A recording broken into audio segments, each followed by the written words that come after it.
Ating pong linya si Ma'am Josie Pingkihan, ang Deputy Secretary General po naman ng grupong Migrante. Ma'am Josie, maganda umaga po. Good morning po, Sir Ted and Ma'am DJ Chacha. Good morning, ganda umaga po sa inyo. Asan kayo ngayon, ma'am? Nandito ko sa home office ng Migrante International dito sa Pilipinas. Okay, opo, ito si Chacha ngayon. Go, Cha, Yes po, please. maraming salamat po no, Ma'am Josie for being on the show. Dito po sa panawagan, lumalakas po kasi itong online panawagan ng ilang mga OFWs na magkaroon nga po ng zero remittance bilang suporta po kay dating Pangulong Duterte. Ano po ang reaksyon ng inyong grupo po dito? Unang-una po, kailangan naming ilinaw na ano ba yung, bakit ba nagkaroon ng Zero Remittance Day. Ah, ang Migrante International po ang nagsimula nito na panawagan para um, iparating sa mga leader sa gobyerno na asikasuhin ang karapatan at kagalingan ng mga OFW. So sa katunayan nga, nagsimula yan nung panahon ni dating President Arroyo noong ipinatupad niya yung sa bagong OWA Omnibus Policy na kung saan itataas ang mga bayarin ng mga OFW at yung pagbibigay niya ng um, power sa mga recruitment agencies na itaas yung mga singili nila. Na nagamit po natin ito at nagkaroon ng mga pagbabago doon sa OWA Omnibus Policies. Pangalawa po, yung ginamit namin din ang zero remittance nung panahon ni dating President Pinoy, Noynoy, na kung saan gusto niyang itaas ang mga taxes doon sa mga balikbayan boxes na pinapadala namin sa aming mga pamilya.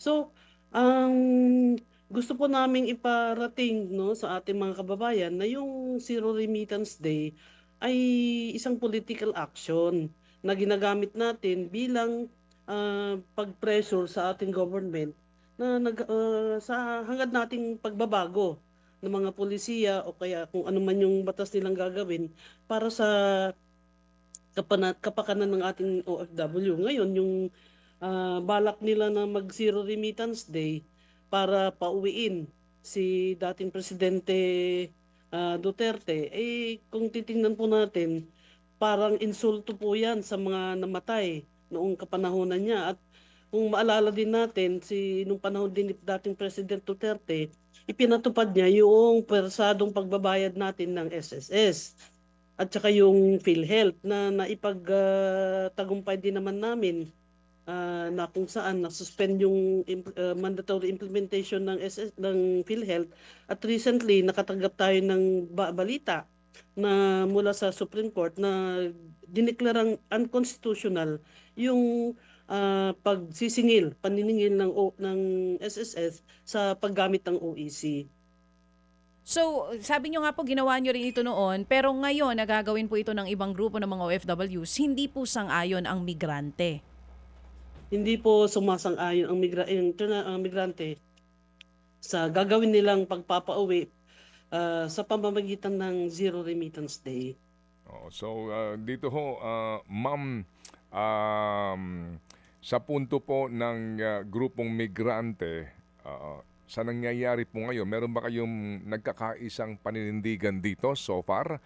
Ang grupo po ninyo kasi hindi naman din natin maitatanggi ano po na may mga OFWs tayo na nasa kabilang banda, no, nasa kabilang panig po. So far ho, ano ba, meron ba kayong common stand dito sa kinasadlakan ngayon ng dating Pangulong Duterte? Sorry po, mahinang audio ko. Apo, it's okay, ma'am. Ang grupo ho bang migrante ngayon ay meron pong common stand, no? Oo. Meron ba kayong nagkakaisang tindig dito po sa kinasadlakan ng dating Pangulong Duterte? Kumbaga, para lang hunot natin muna malinaw kasi itong ilang OFWs na nagsasabi po na sila ay magkakaroon nga ng Zero Remittance Day, obviously, nasa kabilang bakod sila. Uh-huh. Ang mga kami pong mga nasa Migrante International, 10 ng aming mga members na global chapters at mga nasa ibang bansa pa, ay naninindigan na dapat panugutin si dating President Duterte sa kanyang mga nagawang krimen against humanity na napatunayan din naman po ng korte dito at saka sa ICC. Okay, sige po. So, ma'am, sa ngayon, dito po sa usapin ng remittance po ninyo, ano po, meron ba kayong mga datos so far?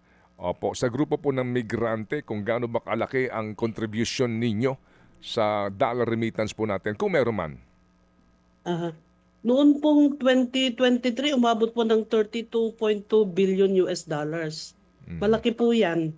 Kaya malaking pang-treasury yan. Pwedeng gamitin sa anumang paghingi sana ng um, para sa kapakanan ng mga OFW, hindi sa pagpapauwi ng isang may kasalanan na kung sino man yan. Opo, sige. So sa ngayon po, ma'am, dito po sa panawagan ng iba na mga OFWs, meron ho ba kayong panawagan po para sa inyong hanay naman sa grupo po ng migrante na posible po ay nakikinig sa atin o baka po abutin ng ating broadcast, ma'am? Sa mga kababayan nating humihingi ng nananawagan ng zero remittance para pauwiin po si dating Presidente Duterte, sana po maunawaan natin na ang kanyang pagkakakulong ay dahil po sa mga napatunayang mga krimen na ginawa nung panahon niya. At sana po yung tunay na dahilan ng pagsasagawa ng Zero Remittance Day ay respetuhin, no? Hindi naman po tayo nagkakaiba ng dahilan kung bakit tayo lumuwas ng Pilipinas. Kaya sana yung gagawin natin ay para din sa kapakanan ng karamihan ng mga or sa lahat ng mga OFW. Okay, sige po. Salamat po na marami sa inyo, ma'am, sa inyo pong panahon na binigay po sa aming programa at mabuhay po ang inyong hanay. Maraming salamat din po. Thank you. Si Ma'am Josie Pinkihan, ang Deputy Secretary General po naman ng grupong Migrante.